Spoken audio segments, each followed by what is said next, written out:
సమయంలో వాక్యంలోకి వెళ్దాం, ప్రార్థన చేసుకుందాం. జాన్ మోయిస్ గారు ప్రార్థన చేసుకుందాం. మహాగణుడా, మహోన్నతుడా, దయగల తండ్రి, నీకు వందనాలు, స్తోత్రాలయ్యా. ఈ యొక్క మధ్యకాల సమయంలో తండ్రి, నీ యొక్క సన్నిధిలో మేమందరం కూడా నిన్ను ఈ సన్నిధిలో చేరి స్తుతించుటకు, దేవా నిన్ను గణపరచుటకు, ఆత్మీయంగా బలపడుటకు మాకు ఇచ్చినటువంటి గొప్ప అవకాశాన్ని బట్టి మీకు వందనాలు చెల్లిస్తున్నాం. ఎందరికో లేని భాగ్యం మాకు ఇచ్చిన తండ్రి, నీకు వందనాలు. నీ కృప వలన దేవా నీ సన్నిధిలో మేమందరం కూడా ఉన్నాం నాయన. ఈరోజు మమ్మల్ని బలపరుస్తున్న దేవుడు దేవా, స్థిరపరుస్తున్న దేవుడు, నీకు స్తోత్రాన్ని చెల్లిస్తున్నాం. ఇప్పటి వరకు పాటలు, ప్రార్థన, ఆరాధన ద్వారా నిన్ను స్తుతించి గణపరుచుంటున్నాం తండ్రి, నీకు వందనాలు. వాక్యము ద్వారా మీరు మాతో మాట్లాడమని, మీ పరలోకపు స్వరమును దేవా మాకు వినిపించమని, దేవ మా యొక్క హృదయాలు దేవా నీ యొక్క వాక్యం విని బలపడే యొక్క భాగ్యం మాకు దయచేయమని, నిలబడుతున్న దాసుని ఎత్తి పట్టుకొని నీ బోరగా శబ్దముగా వాడుకొని నీ పరలోక స్వరమును మాకు వినిపించమని, వినగలిగే చెవులు దేవా మాకు దయచేసి, దేవ గ్రహించే యొక్క మనస్సు, హృదయము మాకు దయచేయమని, సహాయం చేయమని యేసు నామములో అడుగుచున్నాము తండ్రి, ఆమేన్. Praise the lord. దేవునికి స్తోత్రం కలుగును గాక. హల్లెలూయా. ఉదయకాలం నుంచి కూడా మరి రెండవ మాట ధ్యానిస్తూ కుడివైపు ఉన్న దొంగను గురించి కొన్ని శ్రేష్టమైన నూతనమైన విషయాలు మనం తెలుసుకుంటూ ఉన్నాం. అందులో భాగంగా మరొక అంశాన్ని నేను మీ ఎదుట ఉంచాలని ఆశిస్తూ ఉంటున్నాను. పరిశుద్ధ లేఖనంలో లూకా సువార్త 23:43 ఒకసారి చదవాలని మనవి చేస్తూ ఉంటున్నాం. నేడు నీవు నాతో కూడా పరదేశులో వందువు. చిన్న మాట ప్రార్థన చేసుకుందాం. పరిశుద్ధుడైన తండ్రి, నిలబడిన నేను అల్పుడను, నిమిత్త మాత్రుని, కానీ మీ లేఖనాలు చాలా విలువైనవి. వాటిని చక్కగా వినగలిగే మనస్సు, గ్రహించే జ్ఞానం, నెరవేర్చే మనస్సాక్షి మాకు దయచేయమని ప్రార్థన చేస్తూ యేసు నామములో ప్రార్థించి పొంది ఉన్నాము తండ్రి, ఆమేన్, ఆమేన్. దేవుని వాక్యములో ప్రియులరా, ఈ కుడివైపు ఉన్న దొంగకి ఇంత ప్రాముఖ్యత ఎందుకు వచ్చిందంటారు? ఈ కుడివైపు ఉన్న దొంగకి ఇంత ప్రాముఖ్యత ఎందుకు వచ్చిందంటారు? యేసు ప్రభు కుడివైపున సిలువ వేయబడినందుక కాదు. సరే పోనీ ఎడమవైపున దొంగను గద్దించినందుకు వచ్చిందా? పలకండి, కాదు. సరే పోనీ ఈయనలో ఏ తప్పిదం లేదు అని యేసు ప్రభువును పరిశుద్ధుడు అని చెప్పినందుకు వచ్చిందా? మనం అందరము ఈ కుడివైపు ఉన్న దొంగను గురించి ధ్యానించడానికి ద బెస్ట్ రీజన్ ఏంటంటే, ఆయన యేసు ప్రభువుని ఏం కోరిక కోరాడు అనే దాన్ని బట్టి కుడివైపు ఉన్న దొంగకు ప్రాధాన్యత సంతరించుకుంది. నీ రాజ్యములోనికి వచ్చినప్పుడు నన్ను జ్ఞాపకము చేసుకో అని అడగడం వల్ల యేసు ప్రభు శిలువలో పలికిన 7 మాటల్లో ఒక మాట అతనికి కేటాయించి, నేడు నీవు నాతో కూడా పరదేశులో ఉందువు అని పలికాడు. గట్టిగా చప్పట్లు కొడుతూ దేవుని స్తుతిద్దాం. హల్లెలూయా. ఇప్పుడు నేను ఉదయకాల ప్రార్థనలో చెప్పినప్పుడు దేవుని రాజ్య ప్రవేశానికి అర్హులు ఎవరు అనేటువంటి కొన్ని ప్రాముఖ్యమైన లేఖన ఆధారాలు చూపించడం జరిగింది. మీరు గమనించండి. తను ప్రేమించేవారు దేవుని రాజ్యానికి అర్హులని, లేదా చిన్న బిడ్డల వంటి వారిది పరలోక రాజ్యం, ఇలా కొన్ని విషయాలు ఉన్నాయి బైబిల్ గ్రంథంలో. వాటన్నిటినీ బయలుపరచడం జరిగింది.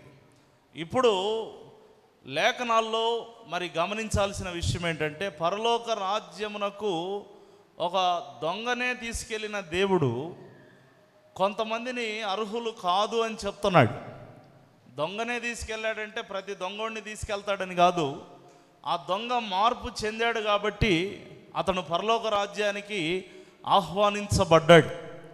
అందుకే కుడివైపున దొంగ పరలోకానికి వెళ్ళాడు కాబట్టి అందరం వెళ్ళిపోవచ్చు అని అనుకునేంత సులభమైనది కాదు పరలోక రాజ్యం. పరలోక రాజ్యములో ఎవరు ప్రవేశించలేరు అన్న సంగతి ఈరోజు నేను లేఖనం ద్వారా తెలియజేస్తాను.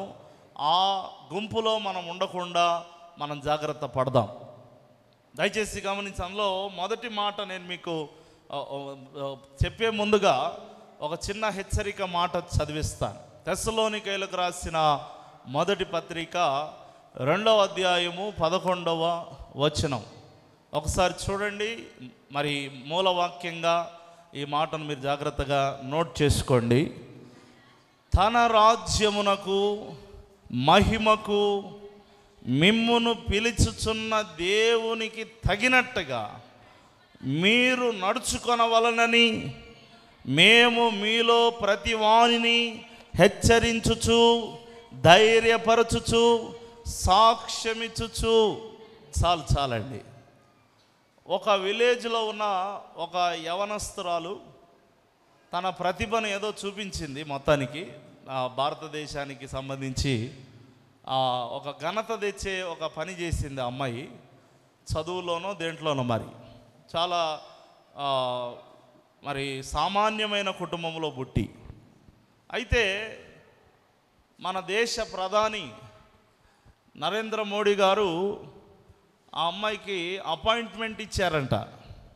నా దగ్గరికి తీసుకొని రావాలి, మరి ఒక 1 అవర్ నేను స్పెండ్ చేసి లంచ్ కూడా, భోజనం కూడా తనతో కలిసి నేను టైం స్పెండ్ చేస్తానని పిఎం గారు పిలిచారంట. దాన్ని ఒక డాక్యుమెంటరీగా తీశారు. ఇంకా ఆ ప్రధానమంత్రి దగ్గరికి వెళ్ళడానికి ముందు జరిగిన ప్రతి గడియలు ఎట్లా సిద్ధపడుతుంది, ఏం చేస్తుంది అంతా కూడా అదేదో పెద్ద చరిత్ర చూపిస్తున్నట్టుగా ఒక డాక్యుమెంటరీ తీశారు వాళ్ళు. ఎందుకు ఆ గడియలకు అంత ప్రాముఖ్యత సంతరించుకుంది అంటే, ఆమె ఒక ప్రధానమంత్రిని కలవడానికి అవకాశాన్ని పొందింది. ఎట్లా సిద్ధపడుతుంది, ఎట్లా ప్రిపేర్ అవుతుంది, ఏ విధంగా మరి ఎదుర్కొనబోతుంది, ఇవన్నీ కూడా వారు డాక్యుమెంటరీ లాగా తీశారు. ప్రియులారా, నీకు ఇప్పటికి కూడా మరి ఆ సోషల్ మీడియాలో అది అందుబాటులోనే ఉంటుంది.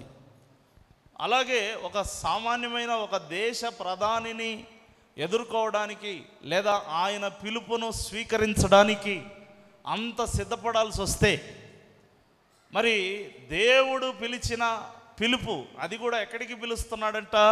తన రాజ్యానికి, తన మహిమకు మనల్ని పిలుస్తున్న ఆ పిలుపును ఆషామాషిగా ఎంచుకోకుండా వస్తున్నా ప్రభా అనడానికి లేదు. ఏమండి, ఆయన పిలుస్తున్నవాడు ఎక్కడికి పిలుస్తున్నాడు? తన రాజ్యానికి పిలుస్తున్నాడు, తన మహిమకు పిలుస్తున్నాడు. కాబట్టి దైవజనుడు హెచ్చరించాలనుకున్నాడంట. హెచ్చరింపు అనేది గద్దింపుకు చాలా దగ్గరగా ఉంటుంది. అంటే గద్దించినట్టు ఉండదులే, ఇందాక మీరు చేతులు ఎత్తలేదు అని నేను అన్నా కదా, తిట్టినట్టు ఉండదు కానీ తిట్టినట్టే ఉంటుంది. దాన్ని హెచ్చరింపు అంటారు. దేవునికి స్తోత్రం, హల్లెలూయా. హెచ్చరింపు అనేది ఒక ఆజ్ఞతో సమానం, ఒక బుద్ధి చెప్పేటువంటి ఒక మాట.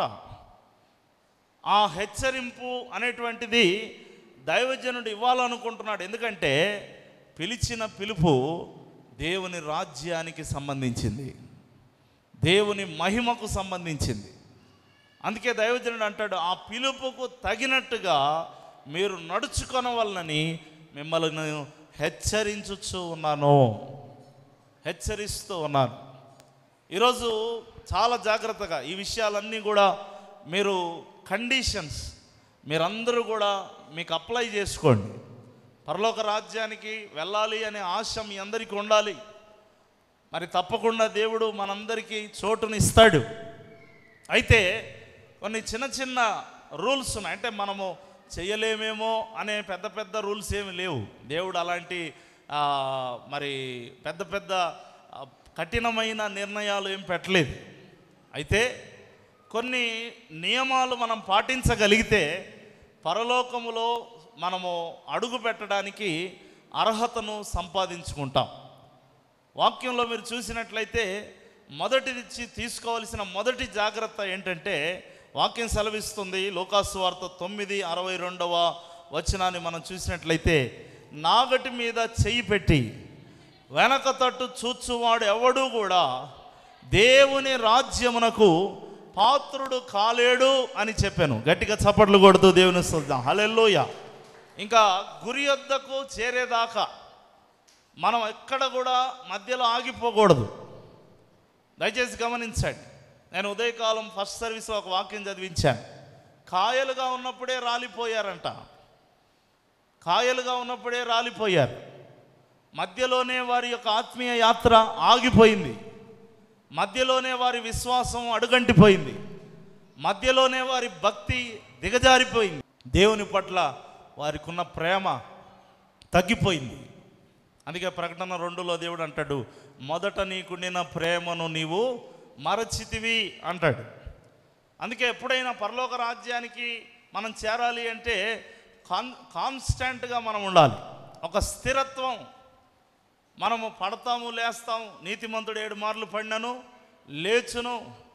ఖచ్చితంగా మనము బలహీనలుగా ఉండిపోకూడదు.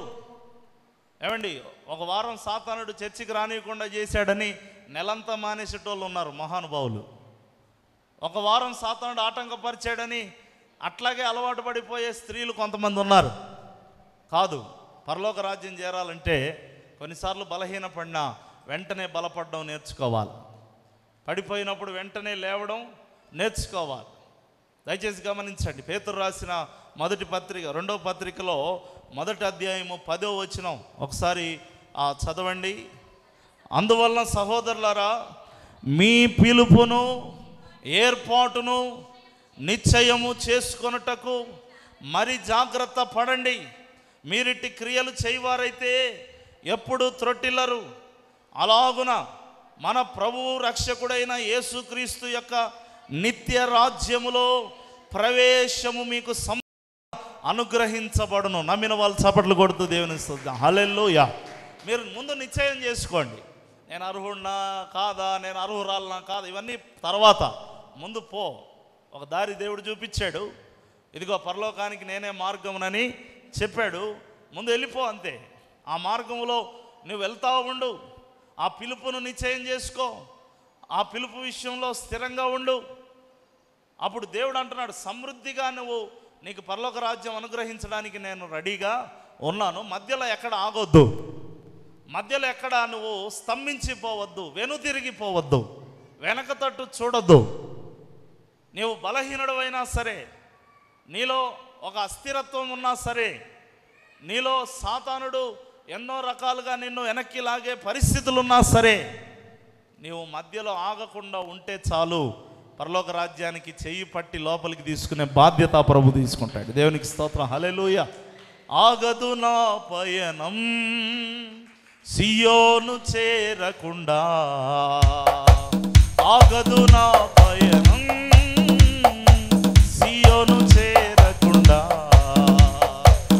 ఆశలు కోరికలు వెనుకకు లాగినను, ఆశలు కోరికలు వెనుకకు లాగినను, గమ్యము చేరా సాగిపోయేదను.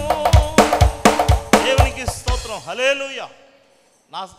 నా పయనం ఆగదు. సరే, నేను ఏమైనా అయిండొచ్చు, నా పయనం ఆగదు అన్న వాళ్ళు చేయొద్దండి ఒకసారి. ఏం సిగ్గుపడద్దు. దేవునికి స్తోత్రం. హల్లెలూయా. నా బండి ఎప్పుడు ఆగుతుందో నాకే తెలియదు అన్న వాళ్ళు ఉన్నారు కొంతమంది. అట్లా ఉండకూడదండి. ఖచ్చితంగా మనం దేవునికి సమీపంగా ఉండాలి. అప్పుడు పరలోక రాజ్య వారసత్వాన్ని దేవుడు మీకు అనుగ్రహిస్తాడు. ఇప్పుడు చూడండి, ప్రభు ఏమి నీకు అన్ని ఆత్మవరాలు ఉండాలి, నీకు అన్ని కృపావరాలు ఉండాలి, అసలు నీ మొహం అంతా తేజస్సుతో మహిమతో నిండిపోయి ఉండాలి, అప్పుడే నేను లోపలికి రాణిస్తాను అని చెప్పట్లేదు కదా. నీవు ఒక కన్సిస్టెన్సీ మెయింటైన్ చేయి, ఒక స్థిరత్వాన్ని మెయింటైన్ చేయి. నీవు కొనసాగుతూ ఉండు, మధ్యలో ఎక్కడ ఆగొద్దు అని చెప్పి దేవుడు చెప్తా ఉన్నాడు. ప్రియులారా, నిజంగా నిన్న యూత్ చాలా చక్కగా 7 మాటల శిలో ధ్యానంలో చాలా మాటలు చాలా ఆత్మీయంగా చెప్పారు. అందులో నాకు బాగా నచ్చిన మాట ఎవరు చెప్పారో గుర్తులేదు, కానీ పేతురు గురించి చెబుతూ ఆ యవనస్తురాలో మొత్తానికి వాళ్ళు ఏమని చెప్పారంటే, మొత్తానికి దిగి నడిచాడు కదా సముద్రం మీద, ఓడలో నుండి మొత్తానికి దిగి నడిచాడు కదా. శిష్యులందరికంటే పేతురు విశ్వాసం గొప్పది. మునిగిపోయాడన్న సంగతి తర్వాత మళ్ళీ పైకి లేపబడ్డాడని చెప్పినప్పుడు నిజంగా ఇలాంటి ఆలోచన దేవుడు ఆ యవనస్తుల హృదయంలో పెట్టినందుకు నేను ఎంతో సంతోషించాను. దేవునికి స్తోత్రం. హల్లెలూయా. అంటే దేవుని యొక్క మనస్తత్వం అర్థం చేసుకోవడం అది గొప్ప ఆధిక్యత అండి. ఆయన నన్ను పిలుస్తున్నాడు, పేతురు రా ఓడ దిగి వచ్చేయి అని పిలిచినప్పుడు నేను నడవగలుగుతానా, మునిగిపోతానేమో, సరే పోనీ నడుద్దాం, నడవమన్నాడు, మునిగిపోతే కూడా ఆయనే చూసుకుంటాడు కదా అనే ఆలోచనతో పేతురు ఓడ దిగి ఎన్ని అడుగులు వేసాడో మనకు తెలీదు, మొత్తానికైతే సముద్రం మీద నడవడం ప్రారంభించాడు. గట్టిగా చప్పట్లు కొడుతూ దేవుని స్తుతిద్దాం. హల్లెలూయా. ఏమండి, మునిగిపోయి చచ్చిపోతాడా? యేసు ప్రభు నడవమన్నాడు. నడిచేటప్పుడు మునిగిపోతే పైకి లేపడం కూడా ఆయనకు తెలుసు. ఆ విషయాన్ని మనం గ్రహించాలి. కాబట్టి దేవుని వాక్యం సెలవిస్తూ ఉంది, పరలోక రాజ్య వారసులు అవ్వాలంటే మనం స్థిరత్వం, ఆయన పిలుపుకు తగినటువంటి ఆ నడిపింపులో నిశ్చయత కలిగి ఉండాలని వాక్యం సెలవిస్తూ ఉంది. రెండవ మాట నేను మీకు జ్ఞాపకం చేస్తాను, ఆంతరంగిక ద్వేషాలు తొలగించుకోవాలి. పరలోక రాజ్యంలోకి వెళ్ళాలంటే మరి నేను ఉదయం మాట చెప్పాను, చిన్న పిల్లల వంటి వారిది పరలోక రాజ్యం అని. చిన్నపిల్లలకు ద్వేషాలు ఏమీ ఉండవు. ద్వేషాలు, విద్వేషాలు, పగలు, ప్రతీకారాలు ఇవేమీ కూడా ఉండవు ప్రియులారా. ఇప్పుడు ఏదన్నా ఒక బాల్ కోసం కొట్టుకుంటున్నారనుకోండి, కాసేపు కొట్టుకొని మళ్ళీ కలిసి ఆడుకుంటుంటారు అక్కడే. పెద్దవాళ్ళు అట్లా కాదు, ఒక చిన్న గొడవ అయిందంటే మళ్ళీ 2-3 ఏళ్ల తర్వాత ఎదురుపడినా కూడా ముఖాలు తిప్పుకొని వెళ్ళిపోయేటువంటి రకాలుగా ఉంటారు. చిన్నపిల్లలు చాలా నిష్కల్మషంగా ఉంటారు. దేవుని వాక్యం సెలవుస్తుంది, పరలోక రాజ్యంలో మీరు చోటు సంపాదించుకోవాలంటే మీలో ఉండే విద్వేషాలు, ఆంతరంగికమైన పగలు, కోపాలు ఇవన్నీ కూడా తొలగించుకొని సమాధానంగా పరిశుద్ధాత్మ యందలి ఆనందం. దేవుని రాజ్యం అంటే సమాధానము, పరిశుద్ధాత్మ యందలి ఆనందం.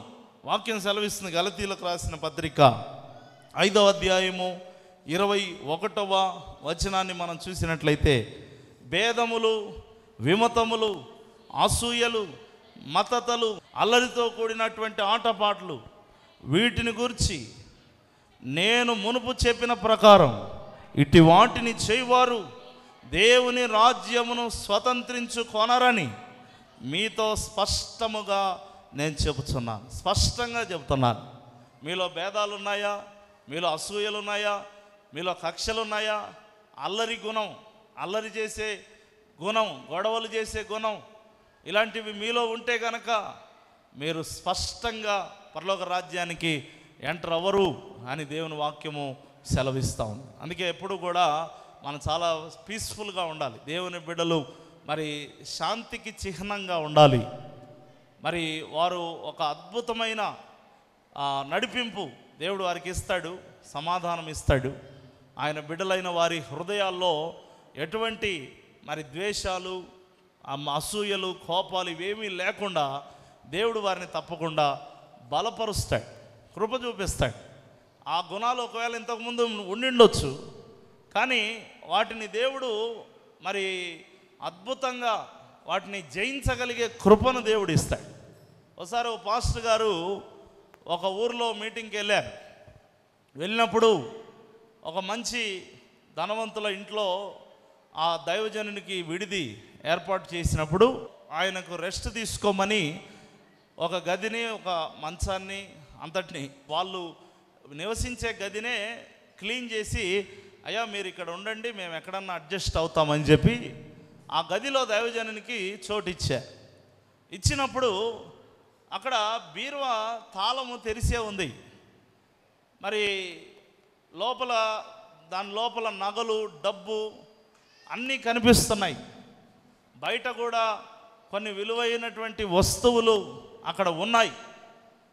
అయితే దైవజనుడు ప్రతిసారి ఆ బీరువా వైపు చూస్తాడంట, కళ్ళు మూసుకుంటాడు. ఆ బీరువా వైపు చూస్తాడు, కళ్ళు మూసుకుంటాడు.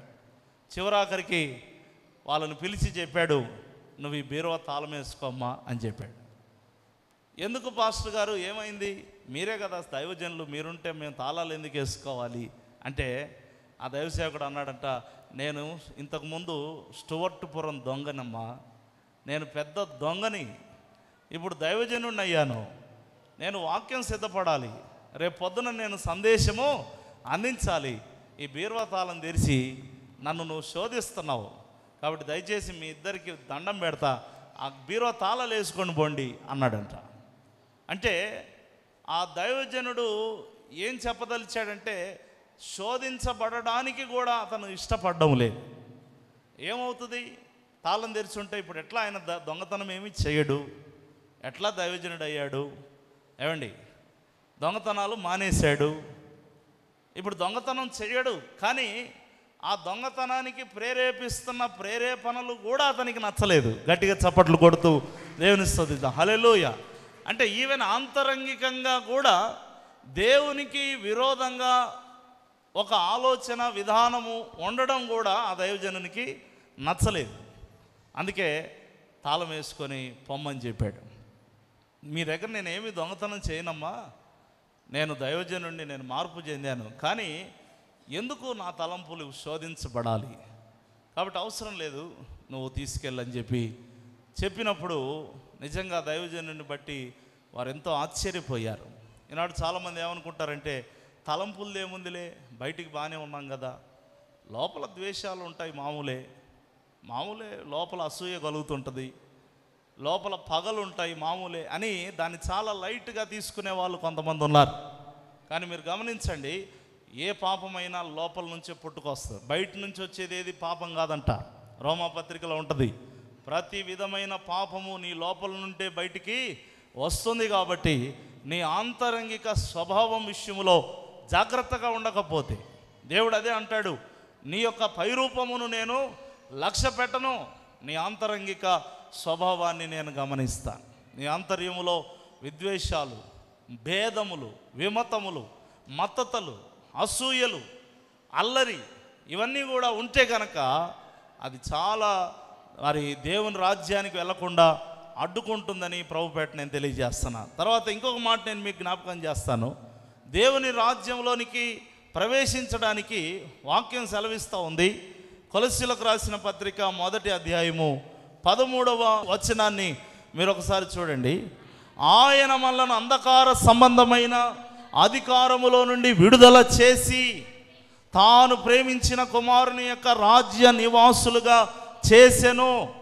ఫస్ట్ ఏం జరిగింది, తర్వాత ఏం జరుగుతుంది? మొదట అంధకార సంబంధమైన అధికారం నుంచి విడుదల పొందారంట. తర్వాత దేవుని రాజ్యంలోనికి చోటు సంపాదించుకున్నారు. మీరు యథార్థంగా చెప్పండి, సరే అపవాది మిమ్మల్ని ప్రేరేపిస్తుండొచ్చు, కొన్నిసార్లు మిమ్మల్ని ఎఫెక్ట్ చేయాలని చూస్తుండొచ్చు, కానీ నాకైతే ఒక భరోసా ఉంది, అపవాది నా మీద పెత్తనమైతే చేయడం లేదన్న వాళ్ళు చేయొద్దండి. దేవునికి స్తోత్రం చేద్దాం. హల్లెలూయా. మీకు అర్థం కాలేదా? ప్రేరేపిస్తుంది కరెక్టే, యేసు ప్రభు దగ్గరికి కూడా వచ్చి ప్రేరేపించాడు. ఏమండి, ప్రేరేపిస్తుంది, నేను కాదనట్లే. సాతానుడు నిన్ను బలహీనపరచాలని, ఇబ్బంది పెట్టాలని ట్రై చేయడం వాడు ఎప్పుడు ఆపడు. ఎందుకంటే వాడు ఎవరిని మింగుదునా అని గర్జించుచు వెదుగుతూ తిరుగుతున్నాడు. కాబట్టి వాడి ప్రయత్నం అయితే ఆపడు. కానీ నేను అడుగుతున్నది ఏంటంటే, వాడి అధికారం అయితే నా మీద పనిచేయట్లేదు, ఖచ్చితంగా ఆ విషయంలో నేను జయము పొందాను, జయము పొందాలి. యేసు ప్రభువును గాడిద మీద ఎక్కిచ్చేసి జయము అంటే కుదరదు. నిజంగా నీ జీవితంలో జయం ఉండాలి. ఈరోజు చాలా చోట్ల మరి డోర్ల దగ్గర మట్టలు పెట్టేసి, ఆ డోర్లకు, ఈ డోర్లకు, ఆ డోర్లకు అన్నిటికీ మట్టలు పెట్టేసి చిన్నపిల్లల చేత ఖర్జూరపు మట్టలు, అంటే అవి ఇక్కడ దొరుకుతాయి లేదో మరి ఏదో ఒకటి, టెంకాయ చెట్లు ఏదో ఒకటి పట్టించేసి వీధుల్లో దిప్పేసి హోసన్నా జయము, హోసన్నా జయము అని పలికిస్తారు. జయము అంటే జయం వచ్చేస్తుందా? నీ జీవితంలో నువ్వు జయము పొందాలంటే అపవాది యొక్క అధికారం నుంచి నీవు విడుదల పొందాలి. గట్టిగా చప్పట్లు కొడుతుంది. హల్లెలూయా, హల్లెలూయా. అలా విడుదల పొందకపోతే పరలోక రాజ్యంలో నివాసులుగా మనము ఉండడం చాలా కష్టం అవుద్ది. అపవాదికి ఎక్కువ పెత్తనం ఇవ్వద్దండి. సాతానా నేను నీ మాట వినను అనండి, సాతానుకు లొంగిపోవద్దండి. అపవాది యొక్క ప్రేరేపణలు, అపవాది యొక్క తుచ్చమైనటువంటి మరి అభిలాషలు, అపవాది యొక్క రెచ్చగొట్టే స్వభావానికి మీరు ఎప్పుడు కూడా లొంగిపోకుండా దేవునికి మనం ఎప్పుడు కూడా లోబడి ఉండాలని వాక్యం సెలవిస్తూ ఉంది. ఆఖరిగా ఒక మాట చెప్పి నేను త్వరగా ముగించేస్తాను. పరలోక రాజ్యము వెళ్ళడము, పరలోక రాజ్యము సంపాదించుకోవడానికి దేవుడు అంటున్నాడు, మీరు శ్రమ పడండి అంటున్నాడు. ఏం చేయాలండి? మనము శ్రమ పడండి అంటున్నాడు. ఏం శ్రమ పడాలి ఏమండి? ఆచార రూపకంగా, లేకపోతే ఏదేదో పూజ పునస్కారాల రూపకంగా దేవుడు మన మీద ఎటువంటి శ్రమ పెట్టలేదు. వాక్యంలో మీరు ఒక మాట నేను మీకు చూపించి నేను త్వరగా ముగించేస్తాను. తెస్సలోనికైలకు రాసిన 2వ పత్రిక 1వ అధ్యాయము 5వ వచనం త్వరగా చూడండి. దేని కొరకు మీరు శ్రమ పడుచున్నారో ఆ దేవుని రాజ్యమునకు మీరు యోగ్యులని ఎంచబడు నిమిత్తము మీరిట్లు ఓర్చుకొనుట న్యాయమైన తీర్పునకు స్పష్టమైన సూచన. దేని కొరకు మీరు శ్రమ పెడుతున్నారో అన్నాడు. దేని కొరకు వాళ్ళు శ్రమ పడుతున్నారు అంటే దేవుని రాజ్యం కొరకు శ్రమ పడుతున్నారు. ఒకసారి 2 చేతులు ఎత్తి దేవుని స్తుతిద్దాం. హల్లెలూయా. పరలోకము నా దేశము, పరదేశినే నీలా మాయలోకమేగా నేను యాత్రికుడను. ఎంతో అందమైనది పరలోకము, అసమానమైనది ఆ దేశము. అచ్చటానే చూసేదాను పరిశుద్ధులెల్లరిన్, అచ్చటానే చూసేదాను. ఆమేన్. పరలోకము నా దేశము, పరదేశినే నీలా మాయలోకమేగా నేను యాత్రికుడను. హల్లెలూయా. పరలోక రాజ్య వారసులు అవ్వడానికి శ్రమ పడ్డారు అని వాక్యం సెలవిస్తుంది.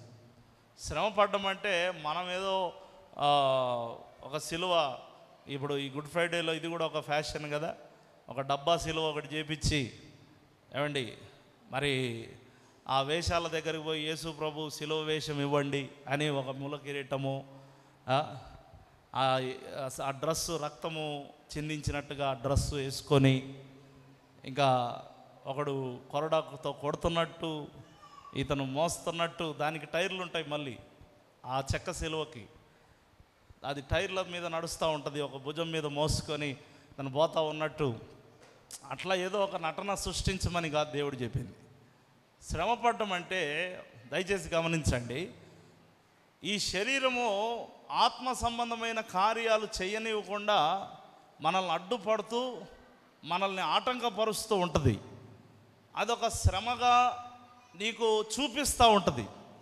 ఇప్పుడు చూడండి, ఇప్పుడు మీరు దేవుని సన్నిధిలో కూర్చోవడం మీకు ఒక శ్రమలాగా అనిపించిన ప్రారంభ దినాలు ఉంటాయి. మీ ఇక్కడ వచ్చి కూర్చోవడమే ఒక శ్రమ. అరే ఇప్పుడు చర్చికి వెళ్ళాలా, ఇప్పుడు అక్కడ కూర్చోవాలా, ఎంతసేపు కూర్చోవాలా, మళ్ళీ పాటలంట, ప్రార్థన ఆరాధన అంట, వాక్యం అంట అని అదేదో ఒక శ్రమలాగా నీకు అనిపించిన దినాలు ఉంటాయి. ఇప్పుడు కూడా అలా అనిపిస్తూ ఇక్కడ పొరపాటుగా కూర్చున్న బ్యాచ్ కూడా కొంతమంది ఉండిండొచ్చు. అదొక శ్రమలాగా సాతానుడు క్రియేట్ చేస్తాడు. ప్రార్థన చేయడం ఒక శ్రమలాగా క్రియేట్ చేస్తాడు. ఉపవాసం ఉండడం ఒక శ్రమలాగా క్రియేట్ చేస్తాడు. దయచేసి గమనించండి, ఇప్పుడు అన్నిలతో పోలిస్తే అసలు దేవుడు మన మీద ఏ శ్రమ పెట్టలేదండి. న్యూస్ ఛానల్లో చెప్తా ఉంటారు, ఈరోజు భక్తులకు శుభవార్త 18 గంటలకే దర్శనం జరుగుతుంది అంటాడు. 18 గంటలు అంటే మాటల, ఫ్యాన్ వేసి కూర్చోబెడితే కూడా 3 గంటలు కూర్చోలేం మనం.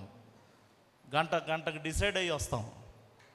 ఏమండి, ఒక విగ్రహానికి పూజించడానికి లేదా ఒక విగ్రహాన్ని ఒక క్షణం పాటు చూసి వెళ్ళడానికి అతడు లేదా ఆ భక్తుడు అనబడేవాడు 18 గంటలు నిలబడడం వాడికి శుభవార్త అంట. అది శ్రమ కాదంట. మీరు ఆలోచన చేయండి, దేవుడు మనల్ని శ్రమ పెడుతున్నాడా? మనం పొందవలసిన శ్రమ కూడా ఆయనే పొందాడు సిలువలో. గట్టిగా చప్పట్లు కొడుతూ దేవుని స్తుతిద్దాం. హల్లెలూయా. మనకు అన్ని రకాలుగా మన కాడిని సులువు చేశాడు ఆయన. మనం మోయవలసిన భారం ఆయన మోసాడు. మనం పొందవలసిన శిక్ష ఆయన పొందాడు. మనం పొందవలసిన శ్రమలు ఆయన సహించాడు. హాయిగా దేవుని భక్తి చేస్తూ నడిపించబడం అంటే ఈ శరీరం అంటది ఇది శ్రమ, ఇది శ్రమ, ఇది ఇరుకు, ఇది కష్టం, వద్దు అని చెప్పి నిన్ను భయంకరంగా ఇదేదో పెద్ద శ్రమపడి ఏదో ఇక్కడికి వచ్చి కొండలు బండలు మోస్తున్నట్టుగా నువ్వు ఫీల్ అయిపోయేటట్టు సాతానుడు నిన్ను ఆటంకపరుస్తాడు. సరే, నువ్వు శ్రమ అనుకుంటావో ఏమనుకుంటావో, మొత్తానికి నువ్వు చేస్తున్నది ఒక ఉన్నతమైన లక్ష్యంతో చేస్తున్నావు. యుగ యుగాలు నీవు దేవుని రాజ్యాన్ని సంపాదించుకోవడానికి, నిత్య రాజ్యములో చోటు కల్పించుకోవడానికి అసలు ఇది శ్రమ అని అనుకోవడానికి కూడా వీల్లేదు. ఇది శ్రమే కాదు, ఇది ఆనందం. దేవునికి స్తోత్రం చెబుదాం ఒకసారి, హల్లెలూయా. ఇది పరిశుద్ధాత్మయందలి ఆనందం, ఇది రక్షణ ఆనందం, దేవుని మందిరములో నిజమైన ఆనందం. భక్తులు పాట రాశారు గతంలో, ఆనంద యాత్ర ఇది ఆత్మీయ యాత్ర. ఎంతమంది మీరు అలా భావిస్తున్నారో నాకు తెలియదు, కానీ నేనైతే ఆదివారం కోసం లేదా కూడికలు జరగడం కోసం నేను ఎదురు చూస్తూ ఉంటాను. ఆ సన్నిధి ఉన్నటువంటి సమయం చాలా ఆహ్లాదకరంగా ఉంటుంది, ఏదో ధైర్యం వచ్చినట్టుగా ఉంటుంది. సమస్యలన్నీ మర్చిపోతాం, నూతన బలం పొందుతాం, నూతన ఉజ్జీవం పొందుతాం, మనసులో ఉన్న వెలితి కలత అన్నీ తొలగిపోతాయి. దేవునికి సమీపించే కొలది మన ప్రాణాత్మ దేహములు పరవశిస్తాయి, మన హృదయాలు తెప్పరిల్లుతాయి, మనకున్నటువంటి గుండె ధైర్యం పెరుగుతుంది, త్రోవలు సరళమవుతాయి, అద్భుతాలు జరుగుతాయి, ఆశ్చర్య కార్యాలు దేవుడు సిద్ధపరుస్తాడు. దేవునికి సమీపంగా ఉంటే చాలు. దేవునికి స్తోత్రం కలుగును గాక, హల్లెలూయా. అందుకే దేవుని రాజ్యం అంటే ఏదో ఫుడ్ బెడ్ కోసం కాదండి. చాలామంది అది అనుకుంటారు, దేవుని యొద్దకు వచ్చాం మరి దీవించబడాలి, ఆశీర్వదించబడాలి, ఓకే, కానీ ముందు నా నీతిని నా రాజ్యమును వెతకండి, అప్పుడు అవన్నీ మీకు అనుగ్రహించబడను. మరి దేవుని రాజ్యం భోజనము పానము కాదు, కానీ సమాధానము పరిశుద్ధాత్మ యందలి ఆనందమునై ఉన్నది అని వాక్యం సెలవిస్తుంది. ఆ క్లారిటీ ఉండాలి మనకు. అదొక్క మాట చదివించి ముగిస్తాను. రోమిలకు రాసినటువంటి పత్రిక 14వ అధ్యాయము 17వ వచనాన్ని మనం చూసినట్లయితే, దేవుని రాజ్యము భోజనము పానము కాదు, కానీ నీతియు సమాధానము పరిశుద్ధాత్మ యందలి ఆనందమై ఉన్నది. హల్లెలూయా. రెండు చేతులు చెప్దాం, హల్లెలూయా. నేను స్టార్టింగ్లోనే చెప్పా, స్పందించడం నేర్చుకోండి, స్పందించడం నేర్చుకోండి. దేవుని వాక్యం సెలవిస్తూ ఉంది, నీతి సమాధానము పరిశుద్ధాత్మ యందలి ఆనందం. ఇది దేవుని రాజ్యం అంటే.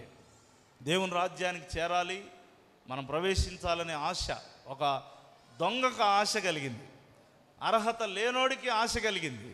అవునా కాదా? దొంగకు అర్హత ఉందా? 1 కొరింథీ 6:13 ప్రకారంగా దొంగలు దేవుని రాజ్యమును స్వతంత్రించుకొన నేరరు అని ఉంది కదా వాక్యంలో. మరి ఒక దొంగోడు పరలోకానికి వెళ్ళాలని ఆశపడ్డా లేదా? మనం కూడా ఆశపడవచ్చు.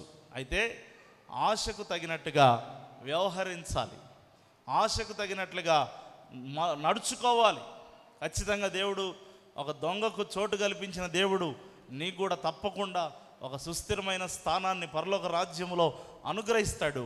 కొన్ని చిన్న చిన్న మెలకువలు మనం మెయింటైన్ చేయగలిగితే సాధారణంగా అసలు ఆయన వెళ్ళి స్థలము సిద్ధపరచడానికి ఆయన వెళ్ళాడు. అసలు ఒక చోట ఉంటుంది, లోకం పుట్టినది మొదలుకొని స్థలం సిద్ధంగా ఉందంట, స్థలం రెడీగా ఉంది. ఇదేదో సడన్గా అరే నా బిడ్డ కష్టాలు పడుతున్నాడు, పోయి స్థలం రెడీ చేద్దాం అని చెప్పి అప్పటికప్పుడు చేసిన అరేంజ్మెంట్ కాదు. లోకం పుట్టినది మొదలుకొని మనందరి కొరకు దేవుడు ఒక నిత్య రాజ్యాన్ని స్థాపించాడు. ఆ నిత్య రాజ్యంలోనికి మనల్ని ఆహ్వానిస్తున్నాడు.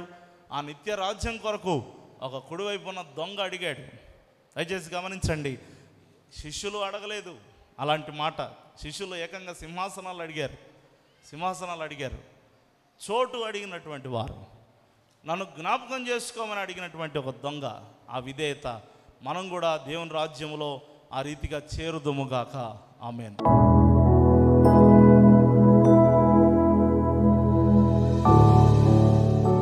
ప్రార్థన చేసుకుందాం. అందరూ కూడా మోకరించినట్లయితే ప్రార్థన చేసుకుందామండి. ఎవరు కూడా మరి మౌనంగా ఉండకుండా ఒక్కసారి నిలుమోకాల మీద ఉండి దేవుని సన్నిధిలో, దేవుని సముఖంలో మనము చిన్న మాట ప్రార్థన చేసుకుందాం. అయ్యా, నేను నీ రాజ్యానికి చేరాలి, ప్రవేశించాలి. కుడివైపు ఉన్న దొంగ ఎంత ఆశ కలిగి అడిగాడు, నువ్వు చోటిచ్చావు. ఆ రాజ్యం చేరాలంటే మేము ఆ పిలుపుకు తగినట్టుగా మేము వ్యవహరించాలి, నడుచుకోవాలి. కొన్ని నియమాలు మేము పాటించాలి. నిజమే ప్రభువా, నాగటి మీద చేపెట్టి ఇంకా వెనక్కి మేము చూడకూడదు. నిత్య రాజ్యము చేరేంత వరకు మా ఆత్మీయ యాత్రలో మేము ముందుకు కొనసాగుతూ ఉండాలని మీ లేఖనాల ద్వారా మీరు తెలివిచ్చి ఆయన బయలుపరిచినందుకు స్తోత్రాలు చెల్లిస్తున్నాం తండ్రి. ఆంతరంగికమైన స్వభావాన్ని మేము సరిచేసుకోవాలని మాతో సూటిగా మాట్లాడినందుకు స్తోత్రాలు చెల్లిస్తున్నాం. అపవాది యొక్క అధికారము నుండి, అంధకార సంబంధమైన అధికారం నుంచి విడుదల ఇచ్చినందుకు స్తోత్రాలు చెల్లిస్తున్నాం. ఇంకా నాయనా, నీ రాజ్యంలో చోటు సంపాదించుకోవాలండి మేము శ్రమ పడాలి. ఒకవేళ శరీరం మాకు అడ్డు రావచ్చు, పరిస్థితులు మాకు అడ్డు రావచ్చు, ఈ లోకము అపవాది మాకు అడ్డు రావచ్చు, కానీ దేవుని రాజ్యం కొరకు అది ఇరుకు మార్గం ప్రవేశింప పోరాడుడి అని సెలవిచ్చి మమ్మల్ని బలపరచమని, సహాయము చేయమని యేసు నామములో పొంది ఉన్నాము తండ్రి. ఆమేన్.